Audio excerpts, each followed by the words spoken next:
ल है guys good evening दर्शक नमस्ते। हेर्नुहोस् खसीको आन्द्रालाई सानो खसीको सानो आन्द्रालाई चाहिँ यसरी नै उहाँ प्रोफेसनल हुनुहुँदो रहेछ। कुखुराको आन्द्रालाई चाहिँ चिरेर हेर्नु त सर्ट बनाउनु लाउनु भयो।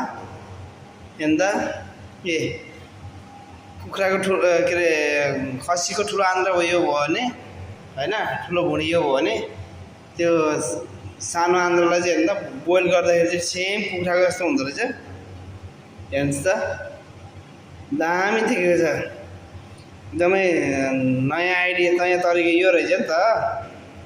हजुरहरूले नि उहाँको सिको गरेर चाहिँ यसरी नै आन्द्रा भुँडी चाहिँ बनाउन सक्नुहुन्छ। कृष्ण उँभो हेर्नुहोस् अब चट्ट बन्दैछ। अब के चाहिन्छ भन्ने कुरा यहाँ हेर्नुहोस्। यो चाहिँ दाल हो, कालो दाल र रातो दाल होइन। हेर्नुहोस् यसरी सर्लक्क सफा गर्दा एकदम निट एन्ड क्लिन हुँदो रहेछ है त। यो सिको गरेर हजुरहरूले पनि बनाउन सक्नुहुन्छ। हेर्नु त बोइल गर्दा चाहिँ सानो हुँदो रहेछ।